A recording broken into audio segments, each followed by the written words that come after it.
দিন যত যাচ্ছে প্রযুক্তি ততই আমাদের নতুন নতুন চমক দেখাচ্ছে।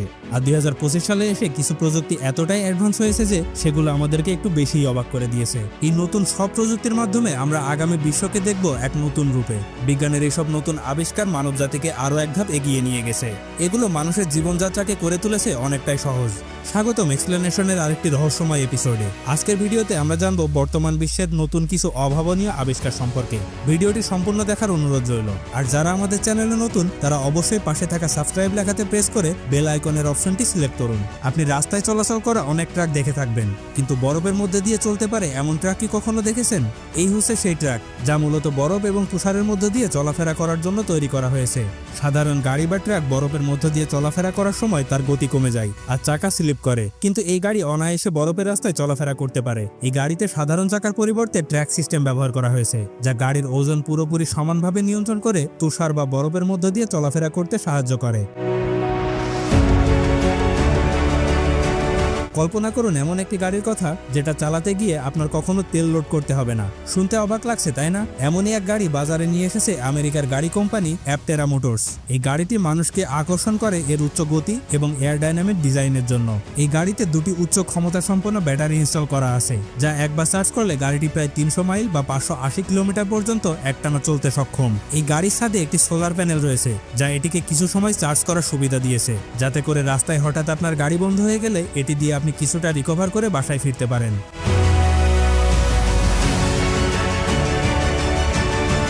আপনি যদি সমুদ্র ভ্রমণ করতে ভালোবাসেন তাহলে এই ভিডিওটি আপনার জন্য। এটি একটি আধুনিক সিমুলেটর। এটি এমনভাবে তৈরি করা হয়েছে যাতে আপনি খুব সহজে এবং আরামদায়কভাবে পানিতে ভ্রমণ করতে পারেন। এটাতে ব্যবহার করা হয়েছে শক্তিশালী বৈদ্যুতিক মোটর, যার মাধ্যমে এটি খুব দ্রুত এবং স্টেবলভাবে চলাফেরা করতে পারে। এর হাইড্রোফুয়েল সিস্টেমের মাধ্যমে এটি পানিতে ভেসে থাকে এবং পানি বা তুষারের মধ্যে খুব ভালোভাবে গতি নিয়ে চলতে পারে এই মেশিন। আর সবথেকে অবাক করার বিষয় হলো এটি একদম কম পানিতেও চলতে সক্ষম।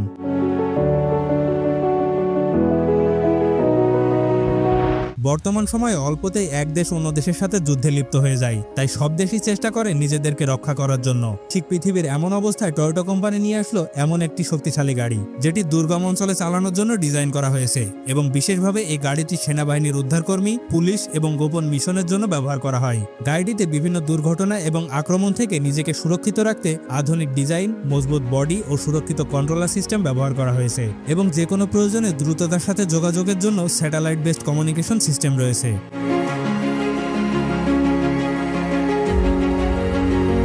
আমরা সবসময় দেখে আসছি যে সাধারণ একটি বিমানকে ল্যান্ড করার জন্য যে কোনো বিমানবন্দরে ল্যান্ড করতে হয়। আকাশপথে কোনো সমস্যা হলে বিমানকে ল্যান্ড করার জন্য কোনো না কোনো বিমানবন্দরের পারমিশন নেওয়ার প্রয়োজন হয়, কিন্তু যুদ্ধ বিমানের ক্ষেত্রে এই বিষয়টি আরও জটিল হয়ে ওঠে।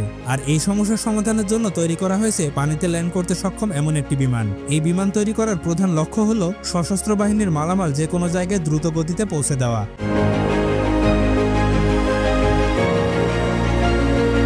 আধুনিক টেকনোলজি সম্পর্কে আলোচনা হচ্ছে, আর সেখানে রোবট থাকবে না তা কি করে হয়? এটা হচ্ছে বর্তমান সময় সবথেকে আধুনিক রোবট, যা লাফালাফি, হাঁটাহাঁটি সবই করতে পারে। এর বিশেষত্ব যে কাউকে অবাক করে দেবে। এই রোবটটি একটি মানব আকৃতির রোবট, যার দুটি হাত, দুটি পা এবং মাথা রয়েছে। এই রোবটটির সিস্টেম এতটাই আধুনিক যে যেটা যে কাউকে অবাক করে দেবে। এর মধ্যে রয়েছে লিডার, জিওস এবং জাইরোস্কোপের মতো সেন্সর। এই রোবটটি যে কোনো কঠিন কাজ খুব সহজেই করতে পারে।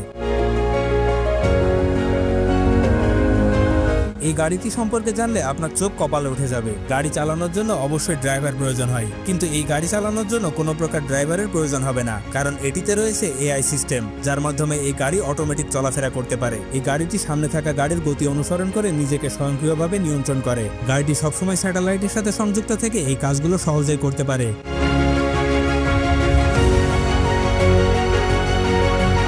আজকে এ পর্যন্তই। দেখা হবে আরেকটি লজিক্যাল এপিসোড নিয়ে। ততক্ষণ পর্যন্ত ভালো থাকবেন, সুস্থ থাকবেন। পরবর্তী ভিডিও কি সম্পর্কে দেখতে চান সেটা অবশ্যই আমাদের কমেন্ট করে জানাবেন। আর ভিডিওটি ভালো লাগলে লাইক এবং সাবস্ক্রাইব করতে ভুলবেন না। ধন্যবাদ।